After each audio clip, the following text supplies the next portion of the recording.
조합조TV 시청자 여러분 안녕하십니까. 2019년 5월 9일 오후 3시 반입니다. 천영우 전 외교안보수석 비서관이 동아일보에 칼럼을 계속 쓰시는데 오늘 아침에 읽었던 기사를 한번 소개해 드리려고 합니다. 제목이 관제민족주의 광풍의 끝은 어디인가입니다. 관제민족주의 광풍의 끝은 어디인가. 반일정서 자극 관제민족주의 외교안보정책 정신분열 초래 사법자재원칙 깬 강제징용 판결 정부 침묵은 무책임한 일 군도 반일 충성경쟁 시류 편성 평화안보 공조가 우선해야. 천영우 전 수석은 영국 대사, 외교부 차관, 그리고 2010년, 11년, 12년 이 무렵에 외교안보 수석을 하면서 남북관계와 안보 상황을 상당히 안정적으로 관리했던 분입니다. 당시에 국방장관이 김관진 장관, 천영우 외교안보 수석이 중심을 잡아가지고 지금 그 시절 생각하면 참 그런 시절도 있었나, 태평성 때도 있었나 하는 생각이 들 정도입니다. 어쨌든 또 육자회담 대표를 하셔가지고 북한 핵 문제나 이 남북 문제에 대해서 실무적인 깊이가 있고 또 글을 무엇보다 글을 참 잘 쓰시는데 이분이 쓴 글 읽어보면 머리에 딱 정리가 됩니다. 그래서 가끔 소개를 해드렸는데 이번에 쓴 이 글은 상당히 쓰기 용기가 필요한 글입니다. 왜냐하면 무조건적 반일 민족주의, 반일 관제민족주의라고 요새 이름이 붙었습니다만 이걸 비판하기가 쉽지 않습니다. 일본을 비판하는 것은 자유로운데 일본 비판을 비판하는 것은 용기가 필요한 희한한 세상에 살고 있습니다. 일단 읽어드리면서 제가 좀 해설을 덧붙이겠습니다. 언제부터인가 대한민국은 밑도 끝도 없는 역사전쟁의 수렁으로 깊이 빠져들고 있다. 좌우 이념 갈등과 대한민국의 정통성을 둘러싼 논란의 본질도 건국을 둘러싼 역사인식의 대립에 있다. 문재인 대통령이 3.1절 100주년 기념사를 통해 보수 세력을 친일 잔재와 연결하고 이를 적폐청산의 프레임에 끌어들이면서 역사전쟁의 판은 더 커졌다. 좌파의 주관적 역사관으로 대중을 의식화하는 것은 국민들의 영혼을 장악하기 위한 문화혁명 차원에서는 기발한 발상으로 보인다. 반일 정서를 최대한 자극하여 일본을 악마화하는 동시에 독립투사들을 빨갱이로 몰았다는 일제의 앞잡이들을 보수 세력의 뿌리로 국민 의식 속에 깊이 각인시키는 데만 성공하면은 좌파의 정치적 기반은 확고해질 것이다. 그러니까 무조건적 반일 정서 자극은 결국은 좌파의 정치적 기반, 즉 장기 집권을 위한 국민 의식화다. 이렇게 이해가 됩니다. 그러나 이러한 역사 공정을 통한 정치지형 재편 시도는 우리 사회 내부의 분열과 갈등을 더욱 격화시키고 정치 문화를 퇴보시키는 것으로 끝나는 것이 아니다. 외교 안보 정책에서도 정신 분열 정세의 원인이 되고 세계화 시대에 추구해야 할 가치와도 충돌한다. 정부가 역사 인식 문제에 직접 뛰어들어 결판을 내려는 시도에 대하여 진보 진영의 원로 정치학자인 최장집 고려대 명예교수는 3.1운동 100주년 기념 학술대회에서 관제민족주의의 전형적인 모습임을 지적하고 역사 이해와 교육은 정치의 수단으로 사용해서는 안 된다고 일침을 가했다. 참 의미 있는 이야기고 정확한 이야기입니다. 이 역사 문제를 국가가 개입을 하면은 그때부터는 이 전체주의적 양성을 띠게 됩니다.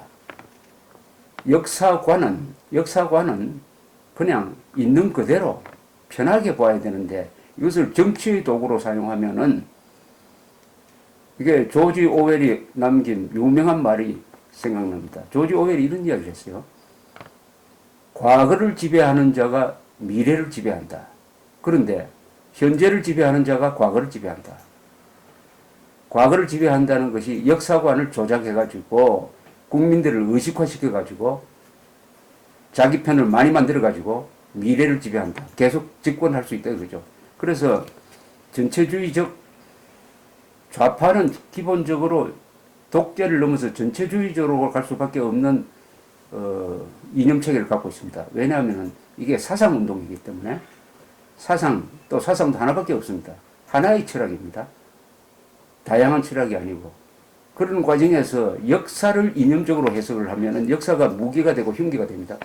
집권을 연장시키기 위해서 국민들을 의식화시키는 무기로서 역사를 이용하기 시작하면은 이게 국내 정치 문화는 개보하는 것은 물론이고 외교 안보 문제에서도 문제가 생기게 된다는 지적입니다. 이어서 계속 읽어드리겠습니다. 좌파의 반일민족주의는 주자 승리하게 함몰되었던 조선 사대부들의 위정척사 사상과 정신적으로 맥이 닿아 있다. 화이 질서, 화이라는 것은 중화와 오랑캐를 나누는 이 한자 말입니다. 화이 질서의 잣대로, 그러니까 중국 중심의 잣대죠.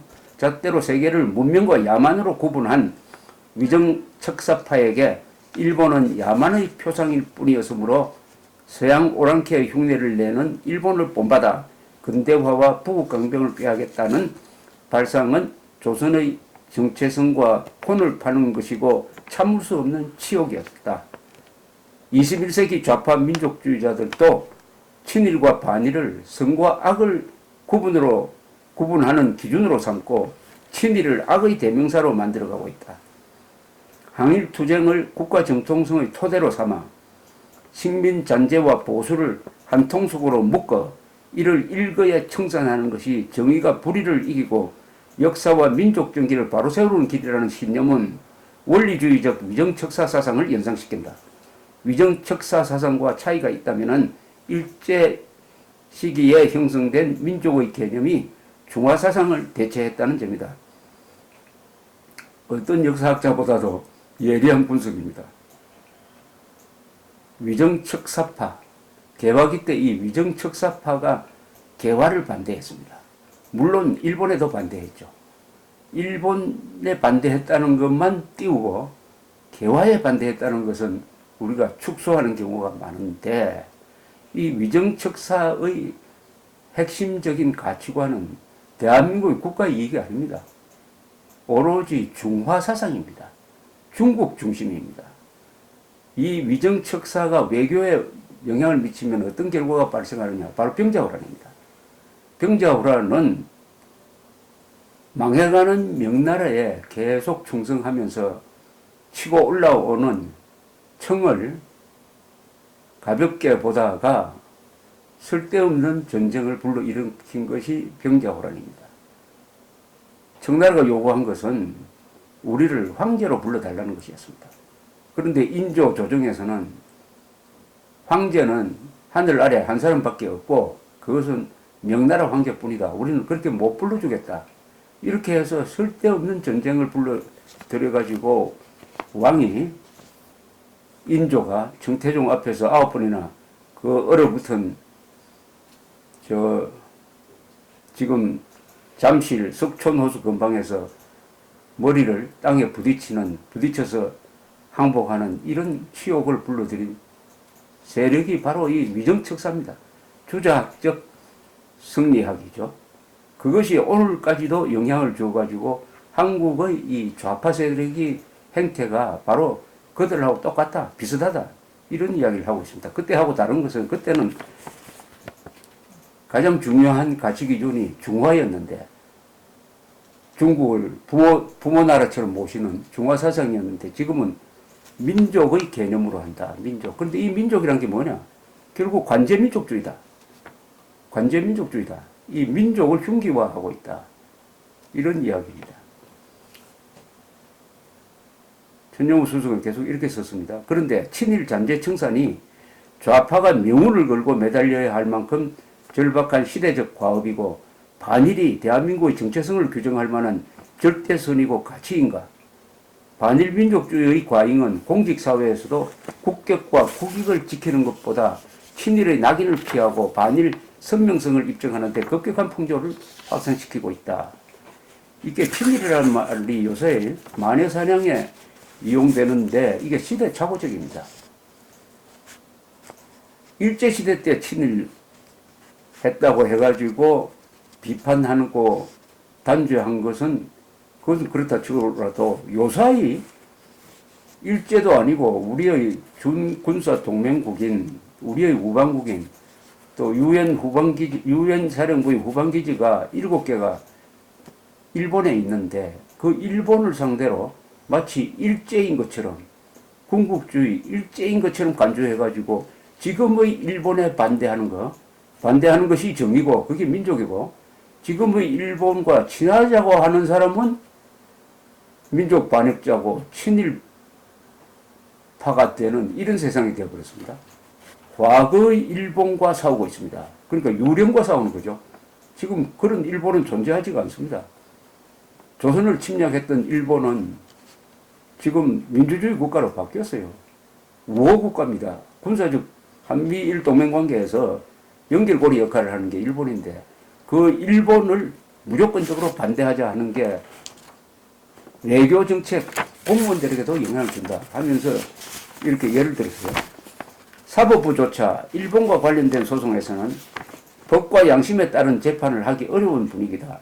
국가 간의 외교적 사안에 대해서는 사법부가 개입하지 않는 것이 문명국에서 통용되는 사법 자제의 원칙임에도 작년 10월 대법원 전원합의체의 강제징용 판결은 이러한 원칙을 무시하고 1965년 한일 기본조약 체결 이후 역대 정부가 일관되게 유지해온 조약 해석을 뒤집었다. 그 결과 대한민국의 국제적 신뢰성은 치명적 타격을 받았다. 여기 아주 좋은 말이 나왔습니다. 사법 자제의 원칙입니다. 이 사법부가 이 세상에 일어나는 모든 것을 판결하는 게 아닙니다. 사법부가 미치지 못하는 예컨대 관습으로 해결돼야 할 문제, 특히 종교단체나 이런 데서 내부적으로 해결해야 될 문제, 그 중에 하나가 외교 문제, 국가와 국가 간의 문제는 재판을 통해서 해결할 수 없다는 겁니다. 사법 자제의 원칙, 외교 문제에 대해서는 정부의 의견을 존중해야 된다. 이게 사법 자제의 원칙인데 이번에 이게 무너졌다는 거죠. 강제징용 판결. 이미 강제징용자 문제는 1965년 한일 기본조약으로 해결되었다는 것이 한국과 일본의 그동안의 50년 이상 계속된 조약 해석인데 그것을 대법원이 뒤집어가지고 국제법에도 맞지 않는 이런 판결을 해놓으니까 결과적으로 대한민국의 국제적 신뢰성은 치명적 타격을 입었다. 이렇게 되어 있습니다.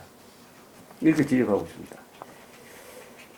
전영우 수석은 이어서 이렇게 썼습니다. 반일 정서를 의식하지 않고 냉철한 법리만으로 내린 판결이라면은 한일 기본조약에서 합의한 절차에 따라 당당하게 우리가 국제중재재판에 못 갈 이유가 없다. 정부가 53년간 고수해온 입장을 대법원 판결 이후 부정도 확인도 않은 채 한일 관계의 파탄을 마냥 방치하는 것도 무책임하기 짝이 없다. 반일 정신을 의식하지 않고 냉철한 법리만으로 판결을 내렸다면 그 판결이 국제적으로도 통용돼야 될 거 아니냐 이런 이야기입니다. 그런데 그렇지 못하지 않느냐. 그러니까 국제중재재판에 우리가 가자고 이야기할 수가 없지 않느냐. 가면 지니까. 국제법에 국내법보다는 국제조약이 우선한다는 것은 국제법의 망고의 진리인데 더구나 우리 정부가 53년 동안 지켜온 해석을 아무런 특별한 사유 없이 뒤집어 버렸으니까 이런 판결을 해놓고 그건 정부가 수습을 해야 되는데 정부가 그냥 방치하고 있다. 정부가 방치하고 있다. 오히려 사법부의 의견을 존중한다. 이런 이야기만 하고 있다. 그러면은 대한민국과 앞으로 누가 조약을 맺으려고 하느냐.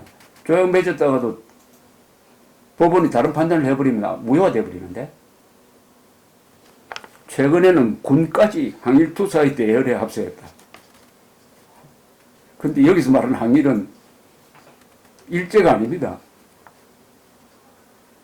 지금 우리 우방국인 일본에 대한 저항 운동을 군까지 하면 되겠습니까? 아주 절묘한 표현입니다. 최근에는 군까지 항일 투사의 대열에 합세했다. 우길기를 개항한 일본 해상자위대 함정이 일본의 기습 공격을 당한 진주만이나 일본과의 전쟁에서 1,000만 명 이상의 인명을 잃은 중국 항구에는 입항할 수 있어도 우리 항구에 입항을 거부당하고 있다.